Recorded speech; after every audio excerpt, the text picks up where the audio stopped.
motherhood. 1 minute, you're mom of the year. I love you, Mommy. Then the next, not so much.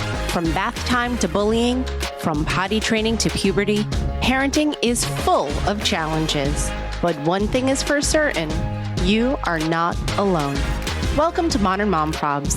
I'm your host, author, mother, parenting expert, Tara Clark. Join me while we tackle today's modern mom problems. So I'm so glad that you appreciated that episode because I did it on a whim. I don't normally record solo podcast episodes, but I was like, you know what? I'm going to just go there and do it. And so I spoke for like 30 minutes straight, just laid it all out on the table. I'm sure I probably could have kept going, but I was like, people don't want to hear me for more than 30 minutes at a clip. So I ended it, but I'm glad that it resonated with you. Yeah, no, it was so good. And I am not a parent myself, but as a woman, right, I have experienced some of that perfectionism of you need to be this type of way, but not that too much that type of way, just this much.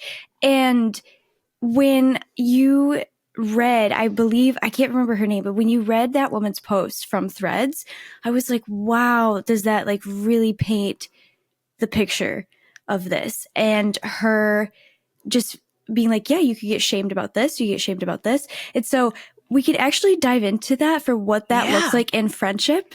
I would love that. I'm so excited that we're talking about friendship today because it's one of my favorite things to talk about. It really is. Last April, I spoke at a conference called Mom 2.0 about the power of community.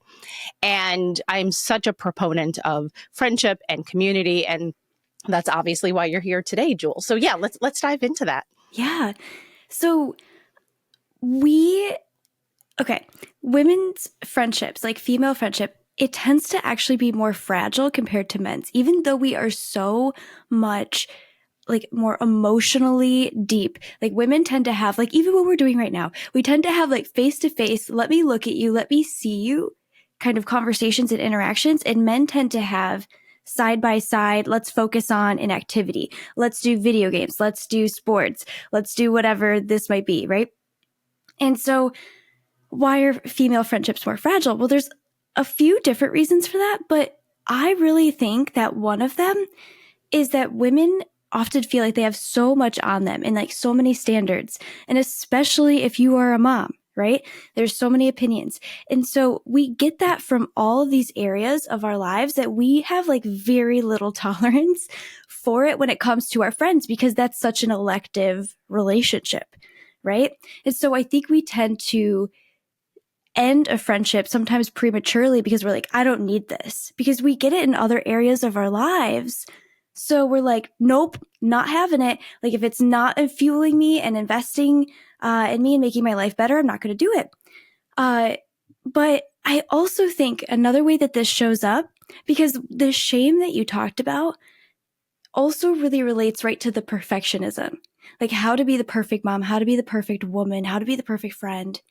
And we often project that, ironically, onto our friends because it's so internalized for us, right? That we project that onto our friends. This was something when I started looking into like friendship, like science and research, and it was just for me, myself, and I, because I was like, okay, I was starting to experience what is, I now know is called like the friendship dip. And it's when you are in like your mid to late 20s and you, because I know I have like a very young voice, by the way, y'all, but I'm a little bit older. But when you get to your mid to late 20s, people start to get married. They do start having kids. That does change your friendships.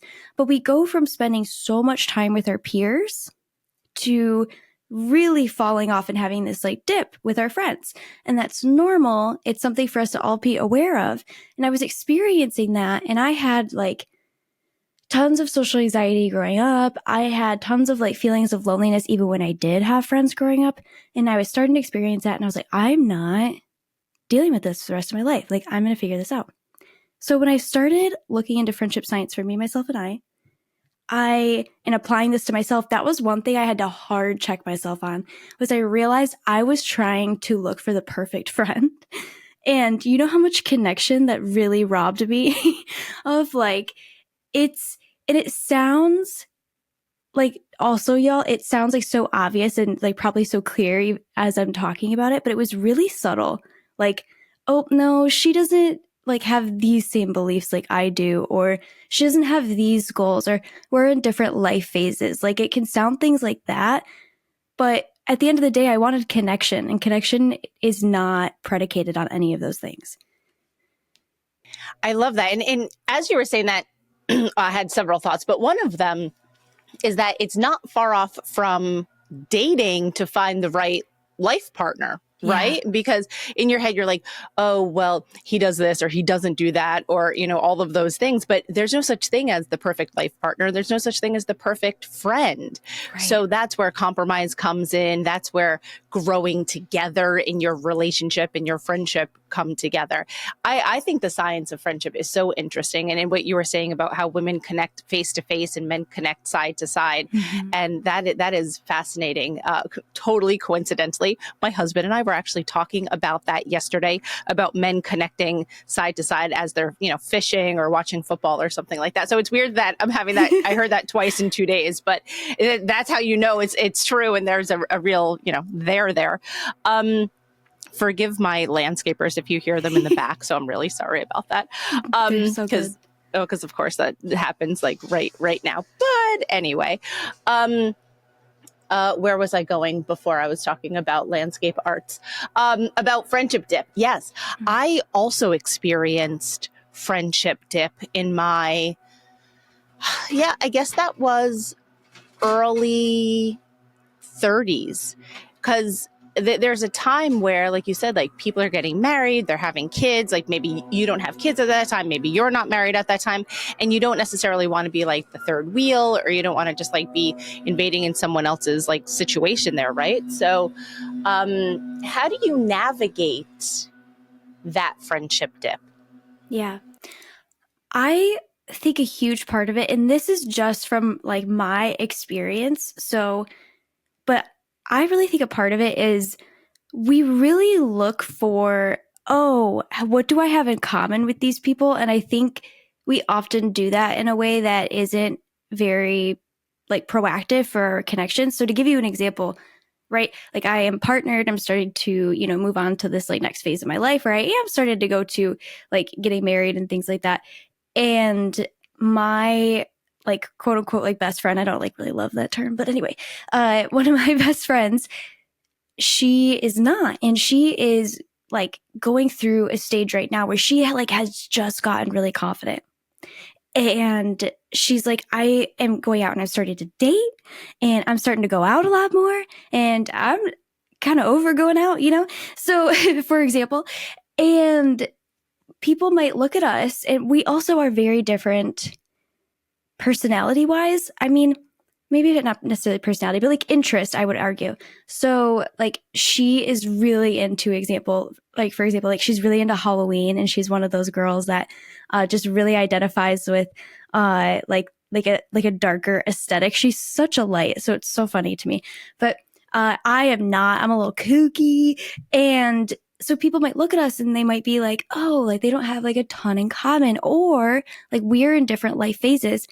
And I feel so connected to this person, but I'm also willing to look beyond those things, right? I'm looking and remembering those times when I started to feel really confident and good in my body and started to go out and date and meet people and like how fun that was. And so I can remember that, if you will, like phase of my life and connect with her on it. And we could even talk about things that we've noticed or how dating has changed. Like it's opened up this whole other level of connection.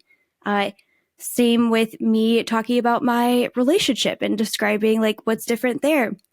So I think, and one of actually my favorite examples is like a client of mine. She was saying, all my friends have kids. I'm very into my job. And that's just not something I'm not even sure if I want. And I really still want to be connected with these people. I've been friends with them for years. And her best friend was, she had just had a baby. And she just decided to become a stay-at-home mom. And my client had just gotten a promotion. and was super nervous. And I was like, I wonder if y'all really do have something in common, though, like something you can relate on. Y'all are in places where you are creating new identities and having new roles and new systems, and how uncomfortable that is. She was like, oh my gosh, you're so right. So she went and connected with her friend, and she was like, wow, like I felt so connected to her, and like I was so curious about her experience. So I feel like we need to open up and understand like what connection really is, what compatibility really is, because yes, there is also like friendship compatibility as well. That is a thing. I'm not saying that you can't have any like standards for a friend. Like for me personally, I need someone who's emotionally intelligent. But I think we are too harsh on our friends when we are going through different life phases. We start to think things like, oh, she can't relate. She doesn't understand. And I think we all just need to be aware of that. And then when it comes to a friendship that we've had for a really long time, a friendship that is fulfilling, that we have investment in, because truthfully, a friendship is an investment of time, energy, emotions. I think it's worth putting in that effort to go beyond, oh, what are our current life stages right now? I think if you are a new mom and maybe you are like the first of your friend group, for example, I think this also comes from communication. We don't treat our friendships the same way we do our partnerships. And I had somebody check me recently and they were like, not everybody even does this in their partnerships, Jewel. And I was like, oh, yeah. But it's true. Right? I was like, oh, yeah. But communicating and being clear of like, okay, here's where I'm at and here's how I want to connect, that is very vulnerable. And even as women, we will dissect our childhood traumas together. We will go through everything. We will talk about everything together. One of the most vulnerable things we can do, y'all, in our friendships is to talk about the friendship itself. So if you are a new mom and your friends aren't, there might be some underlining, like they don't know what to say. They also, I think, might be afraid of like, oh, I don't want to like shame you on accident if, you know, they're like conscious of the standards on women, right? But that might also have them be uncomfortable and not say much. So I think it's important for you to say, hey, this is where I'm at. This is what my experience is like right now. And these relationships are important to me. Where can we meet in the middle to like keep this investment going? Y'all, that right there makes such a difference in your friendships because it allows you to have that trust of, oh, we're going to work on things together. So I think when you do start going through the friendship dip, one, again, remember it's normal. There's nothing to be ashamed about. Two, if you're looking to make new friends, that's something we could talk about in a minute. But I really think three, we want to communicate with our people. We want to be open like four, we want to be open for connection as well and start looking beyond what are like our current life circumstances. Yeah, beautifully said, Jewel. It really is. You actually led me to my next thought. I wanted to ask about making new friends because there's something that I hear over and over again from my community is, how do you make mom friends? It's really hard. And motherhood, particularly in the beginning, can be very lonely. I know, as you actually had mentioned, I was the first of my friends to have a baby. So I did not have that built-in group. And it's lonely in your home, in the house with the baby. And my thing was that I got out of the house and went to the park as much as I could. So I would meet people at the playground. I met people at the park. Sometimes you just need another adult human being to talk with, right? Yeah. And so something that I hear time and time again is, how do I make mom friends? Yeah. And I love what you described of like going to the park. Y'all, and this is true for everybody, whether you are a mom or not. We live in an age right now where it's easier to turn on friends instead of hanging out with your own, like the show. It's easier to like numb out on like scrolling TikTok. It's easy to do those things rather than to take this small little discomfort to be around other people. So I actually think if everybody could take a page from what you just described of like going to the park and being around people, because truthfully, why I do what I do and why I made this my career is I'm worried about everybody's like social fitness, if you will, like their ability to go out and connect, because we as a nation, probably even globally in some parts of the world, like we have become more and more like isolated. Our culture has become more and more isolated. So everybody, like your social fitness is also self-care. It's just as important. And Tara gave a really great example of that. So how to make new mom friends? I think it might be helpful to understand like what friendship is or like what it comes from. So Shasta Nelson, she's like the OG like friendship expert researcher. And she put this research together so beautifully. So if everybody can like imagine a triangle.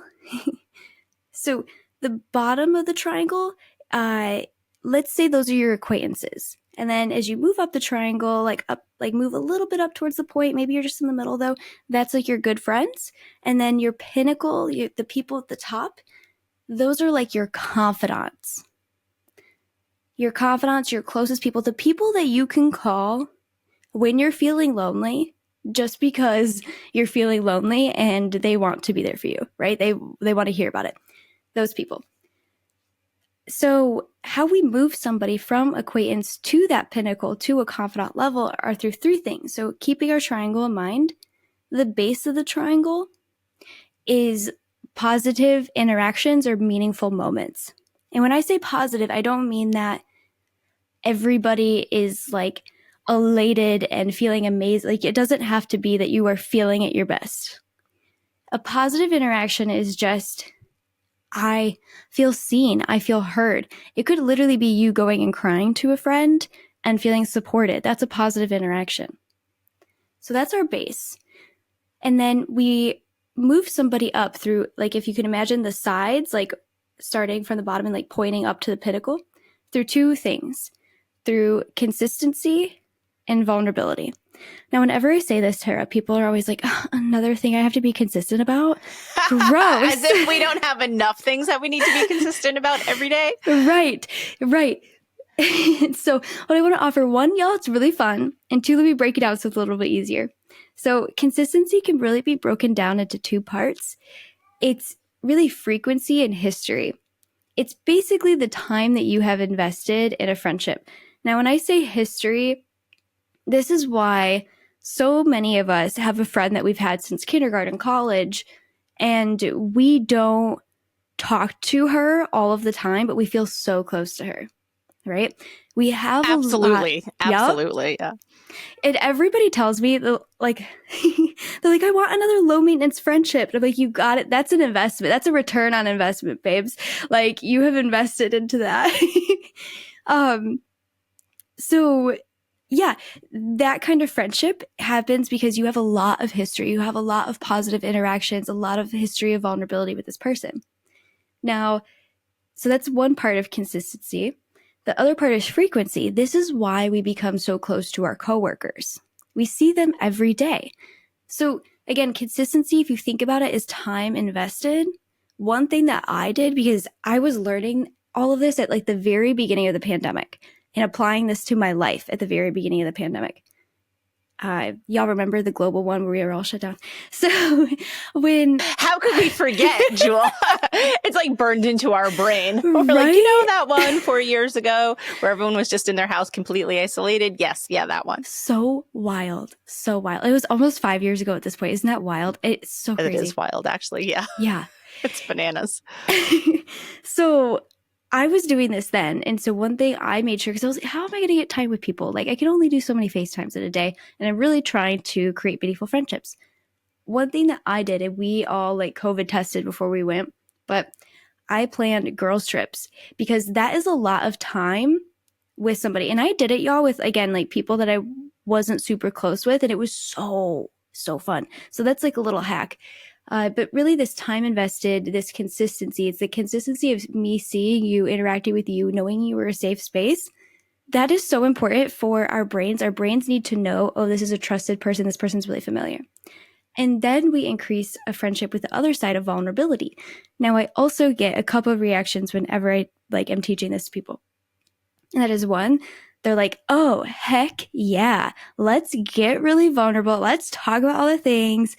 Let's dissect all of our childhood trauma, Or they're like, oh, gross. Like, I do not want to do that. That does not sound fun.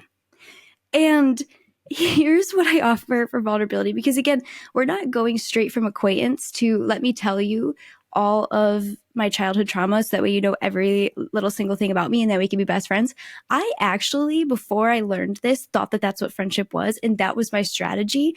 And it doesn't work, y'all. Like, I was basically trauma dumping on all these coffee dates, thinking like, oh, if you know everything about me, we will be best friends. That is not the case. It's a combination of these three things. So for vulnerability, one way I like to think about it in an incremental way is it's just seeing more of them and them seeing more of you. Right? And so if you have a coworker, for example, that you're building a lot of frequency with, y'all are, joking around, you're venting about your bosses, that's, have some positive interactions. And if they come over to your house after work, that's vulnerable. Because they're seeing you outside of work. They're seeing the way you kick off your shoes. They're seeing the way you choose to decorate your home. They're seeing, your catch-all and how you maybe just throw all the mail throw in all there. the keys. Yeah, the keys and everything. And so that's vulnerable. So I think when it comes to somebody making mom friends, what we want to do is we want to apply that science, right? And so it's really helpful to join clubs.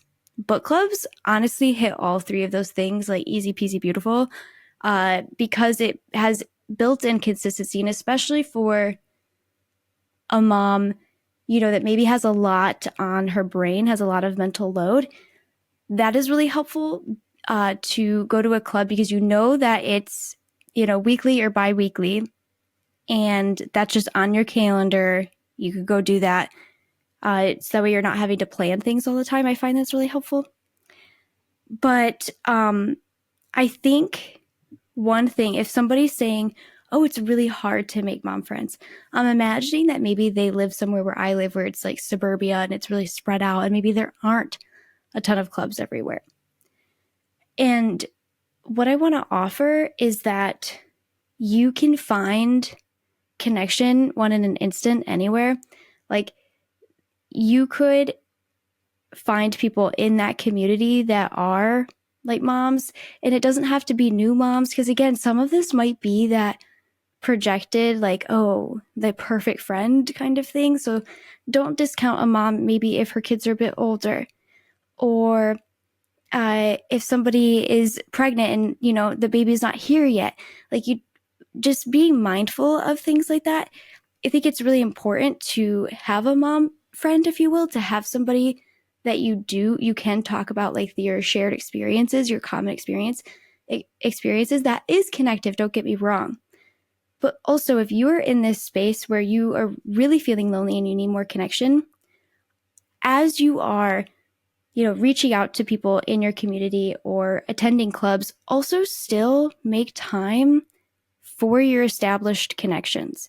Those are going to be the most fueling for you as you are building these new ones, because those are the ones where you have a lot of history and vulnerability and positive interactions built up. So that connection is going to be really meaningful, and that's what you really need right now. I think anybody needs right now when they're feeling really lonely. Yeah, that is such great advice. While you were talking about the trauma dumping with your friends, I was laughing to myself, because anytime that I have a girls' weekend, that's all we do for the entire time. I can think of at least 2 different girls' weekends where, now keep in mind, a lot of my friends are content creators also. Mm-hmm. So I wasn't sure if it was just a content creator thing where the people are so accustomed to just being here, I'm going to trauma dump, here's my life story and all that kind of stuff. And if it was just sort of a thing because of what we do for a living. But now that you're saying that, I think maybe that's just the case across the board. Yeah, again, I thought that was the answer, and it's not that it doesn't build trust on some level. One thing I loved about your episode last week was you were okay, if an expert's saying something, take what works for you, apply it to you, right? Take what is helpful for you, and then, leave the rest. And so I don't want anybody to leave here and to start being oh no, do I trauma dump? That is not the goal. It can still be connective to share stories and things like that. However, when we're starting with somebody at like an acquaintance level, I don't want you to have the expectation I did, because I was so confused. I was like, do I not have 1,000 best friends? I went on like 3 coffee dates last week and told everyone my whole life story. What is happening? So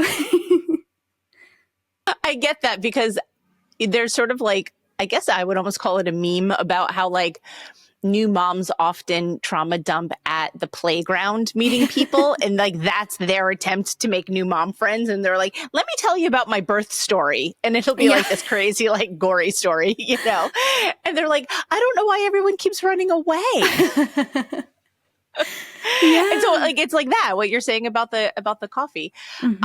I, you know, it's funny for me personally, like when I meet new people, I am a big question asker. I don't know if that's, I'm making that up as a term. So I always get other people talking about themselves. I very rarely divulge anything of myself unless someone asks me. And then obviously, of course, then I'll tell a story.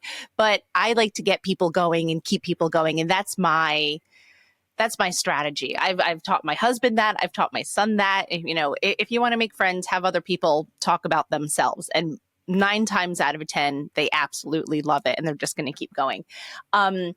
But only until we have the sleepovers with the girls' weekends do I do the trauma dump. You know, like I don't do it at the coffee meeting level. I do it at the sleepover. It's, you know, midnight and we're all in matching pajamas. And then now I'm going to tell you about my life. Oh yeah. No, that's probably a lot healthier too, Tara. That's the vulnerability that comes into, you know, that we're in a place together, sitting on the couch, as opposed to hanging out in Starbucks together. Exactly.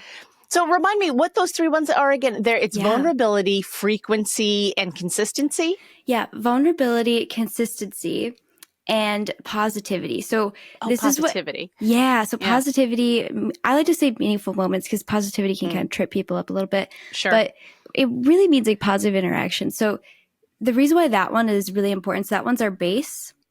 And then the other 2, consistency and vulnerability, really build up to the pinnacle.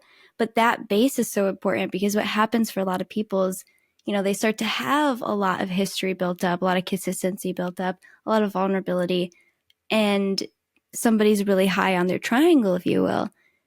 And then they start to feel really unfulfilled in a friendship. It's more likely that what happened is the interaction stopped feeling as good. And we need 5 positive interactions to counter every 1. So in a situation like that, because we've all had that, right? Everybody's had a friendship where they feel like, oh, this isn't as like fulfilling as it once was, or, you know, maybe you're going through a conflict right now. So that's the time where, you know, we need to have some communications or start to prioritize other people. Yeah.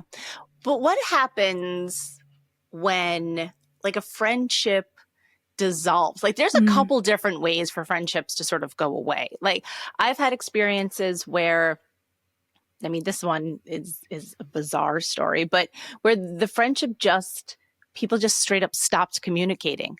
And then everyone just like poof and kind of like went away. And so there's that. And then there's other ones where maybe you start to hang out with people less and less, or there's maybe a time where there's like an actual blow up and actual conflict. So like how do people navigate those? Can I tell you my story real fast? Yeah, I can't believe please. I'm telling this like publicly, but I'll share it publicly. So there was a friend that I had, and she and I were very close, and we were friends for years. And I don't know how it even happened that for her birthday, I had dropped off a birthday gift and saw her, you know, for a few minutes, whatever. And we hung out at her house. And then my birthday was only a few weeks later, maybe about 3 weeks later. She had texted me that she was going to drop off my birthday present. And then she never did. And then I never heard from her again. And we haven't spoken. And it's been nearly 3 years. Almost 3 years, 2.5 years.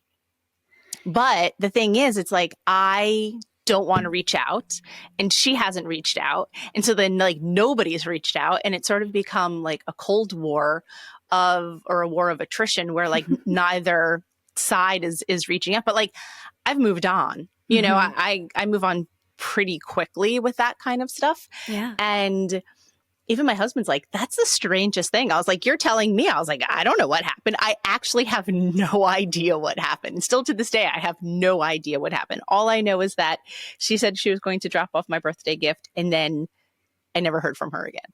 Yeah. Yeah. And I mean, who can know, right? Like in that kind of situation where you've had no communication from this person on like what was going on. That story is really interesting. And I also think it actually is a really good point or a really good example of what I was about to say, which is I can't give somebody like because you asked what happens when friendship dissolves, like how to handle that. There is no right or wrong answer because we're all dynamic human beings that have unique friendships with each other and different dynamics. So like for that example, like what you just gave, like it's really up to you. And you said you were like, I moved on. Like I don't want to reach out. And those are your boundaries. That's where you are at. And I mean, that friendship just dissolves that way. I think something for everybody to be mindful of is that it's really easy, especially today, to end a friendship. And what I mean by that is not to scare anybody, but something for you to be mindful of. Like friendships do take some effort. They do take some discomfort. And look, like I know all of y'all listening, you're like, oh, but I already have like 1,000 things to do. The reason why I was so excited to talk to Tara about this today is because this is so important. And I'll get into that rant in a second. But when it comes to friendships dissolving, I think it's something for all of us to be mindful of how do I want to communicate with this person? If I do, in a situation like that, you might not want to. You might be like you just said, you might not want to because you're like, okay, that was strange. If you can't, communicate with me or, you had other priorities, like clearly something was going on with that person and we just don't know. And it's I don't know. And then she unfollowed me on Instagram, which I know sounds stupid, but to me, that was like the nail in the coffin of our not being friends anymore. Because I still to this day have absolutely no idea what happened. Yeah. And then she unfollowed me and I was like, that's the strangest thing. And so I have no idea. And even they live near us, and she and her husband were walking one day, and my husband is still friends with her husband. And we waved at the husband, and like he waved back and she didn't. And she was like super mad that he waved. And so we have no idea. And even when the husbands had gotten together, probably about a year ago, it might have been like last Christmas. And my husband, I don't know, maybe they brought it up. They went to breakfast together. And I think like as they were walking back to their cars, like maybe my husband brought it up or something like that. And then the other husband was like, I don't know, you know how women are. And my husband's like, no, I don't. Actually, I don't know how women are. Like, this is a really weird situation. Yeah. Yeah. So I still, like I said, to this day don't understand how or why that went down the way it did. But again, like I'm not going to reach out. I'm not, because I didn't think that I was wrong in that situation. So I don't know. It's very strange. It's super strange. And people are strange sometimes, honestly, right? They don't communicate, or something happens and they don't express. I think what everybody can take from this, though, is by you sharing that, because there's some woman listening that's her fear, right? And y'all could hear it. Like I could see it in Tara's face, just like giggling about it. She's like, I don't know. Like it's very curious. And I'm not saying that these things shouldn't hurt, but I'm saying that it's not the end of the world, because sometimes I think for other women, when it comes to befriending other women, that we can be like, oh, they're going to abandon me because I'm not good enough. They're going to think I'm not good enough. They're going to, judge me really harshly. They're going to be catty, right? We get all these messages about women all the time that we project onto other women. Like, I cannot tell you, it happens at least once a week without fail, probably for the last 2 years, once a week. One of my clients says to me, but I don't feel safe around other women, like emotionally. Right? Why is that? It's sad. I know, it's sad. So they're judgy. Yeah. We're afraid of them being judgy, and sometimes they are, right? We just talked about sometimes we project onto each other, but there are a lot of women out there that are very accepting and nourishing and that want this sisterhood too, and that are also afraid. And so when you come across somebody that, you know, maybe isn't emotionally mature enough to communicate and just says, yeah, I'll drop off your present, and then ghosts you after that and unfollows you on Instagram, right? You're not dealing with an emotionally mature person. And so now you know, now you know. But it doesn't have to be the end of the world. Yeah. And so I still laugh thinking about that because I'm like, it just seems like, and I know like saying the words out loud and sharing the story with you publicly is just so strange to me, because I'm like, how did that happen? What happened there? I still don't know. My husband and I, like I said, we often say, what happened? None of it made sense. Yeah. Yeah. Yeah, and I just think everybody listening, they can take from that though, and they can not make it mean anything about them. Just like y'all can hear it in Tara's like explanation. She's like, what happened? It's very clearly like, what went on with her? Like, what was going on there? And, you know, not making it mean something about you and who you are, because it doesn't. Other people are just strange sometimes. Yeah, no, they are. And, you know, it's interesting. Like excuse me, I had to cough there for a second. We spoke about, you know, being, let's say, in our late 20s before marriages or anything like that. We spoke about new mothers and mothers finding friends. And now the interesting thing is my mother now is retired, and her friends were always her work colleagues. And she never really had outside friends.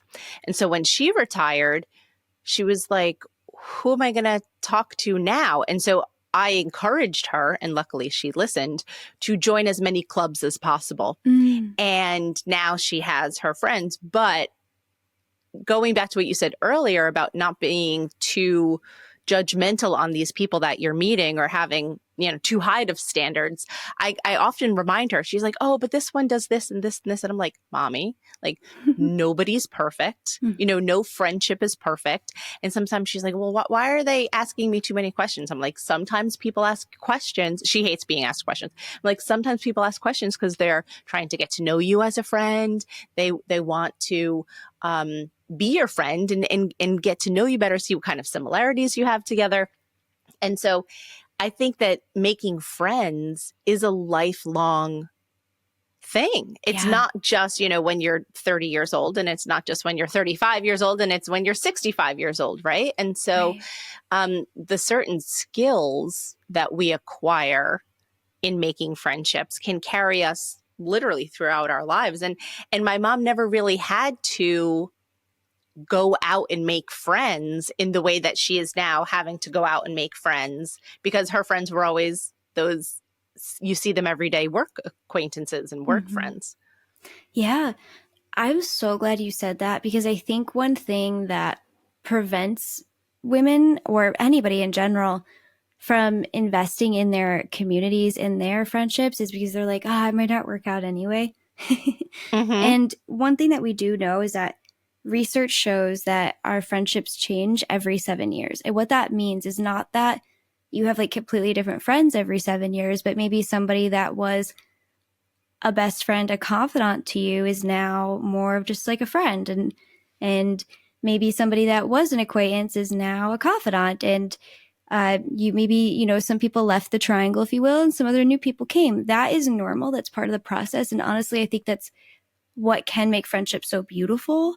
Sometimes, like, I know myself, I have, you know, had really close confidant level friends. And then, you know, like when I went away to college and things like that, they became just like good friends. And now they're really close friends again. They're confidant levels again. So I think it's this fluidity of friendship that, one, can be really beautiful and really nourishing, but I think also really makes a lot of people think, oh, well, if it's temporary or if it's fluid, like, why invest in these relationships? And I think I would guess, I don't know, but I would guess with your mom that maybe she felt really lonely. Y'all, that is a huge, huge impact on us. I can't remember who exactly found this, but some studies show that loneliness is just as hard on your body as smoking 15 cigarettes a day. Wow, that's incredible. Yeah, loneliness like that has like such a huge impact on our body. Our bodies respond to stress so differently, where it hurts us so much more when we're feeling lonely compared to when we're feeling connected. There's 1,000 things I could say, and so I think I'm not trying to put any pressure on any mom being like, this is something that, you need to care about. But I do think it's mindful for us, especially in this modern digital age that we are in. It is important for us to recognize that, yes, we have like our physical fitness, but we also have our social fitness, and that is also really important to invest in. The longest study ever on happiness found that your social relationships were the most important. And I think like that always just like blows me away. But here's one thing that I think about often. I have met so many women that are partnered and are lonely and a little like, maybe a little unhappy. Mm-hmm. I have never met somebody that is single and has like a fulfilling friend group that is like generally like unhappy with their lives, And granted, like it's a tapestry, right? There's a spectrum to everything, but I think that is something for us all to consider. And I'm not trying to sit here and say that your friendships need to be more important than your marriage. Not at all. That is not what I'm saying. That is your best friend. That is like the pinnacle of a lot of our triangles, right? Like as our main confidant is our partner. But I do think, I'm really glad you said that, because I do think a lot of us get hung up on, oh, well, if it's temporary or if it's a little bit more fragile, it's not worth it. And it's so worth it. I mean, I know I'm on a rant. You really are really good at giving people space to talk. I know you said that earlier. You really, you really are. And one of my favorite examples of this is like one time I had a friend come over and my toilet started flooding and it got everywhere and we had to like hurry up and clean it and like do all this stuff. And when I tell you, we were laughing so hard, like that was one of my favorite memories of my entire life. And it was cleaning up toilet water, right? That's the gift that friendship can give us, y'all. Connection can give us. Yeah, it's true. I could almost see that in my head. It almost sounds like a Friends episode. Right? Like you could almost see that happening.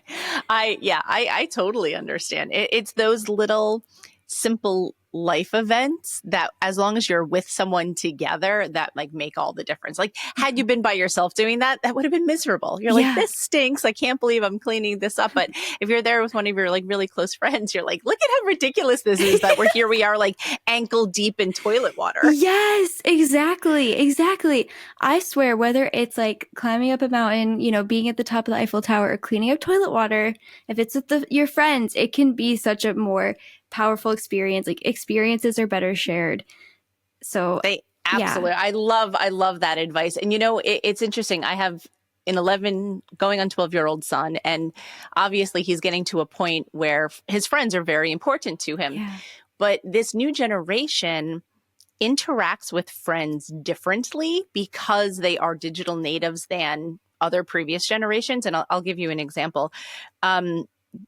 His one friend had been under the weather. And I said, well, why don't you text her just to check in on her to see if she's like feeling better? And he was like, Mom, people don't do that nowadays. And I was like, no, yes, you should be doing that nowadays. Like, although the kids, I guess their social currency is a little bit different, but I'm trying to instill in him the social skills and the friendship skills, because really there are skills that go into being friends, right? With somebody. I'm trying to instill the friendship skills to him so that he is considerate, and that if you don't hear from somebody in a while, you check in on them and say like, oh, heard you weren't feeling well. How is everything? Are you feeling better? This and that. But I just thought it was so interesting where he said, no, people don't do that nowadays. People don't do that anymore. And I'm like, well, we're going to have to change that, aren't we? Right. Yeah.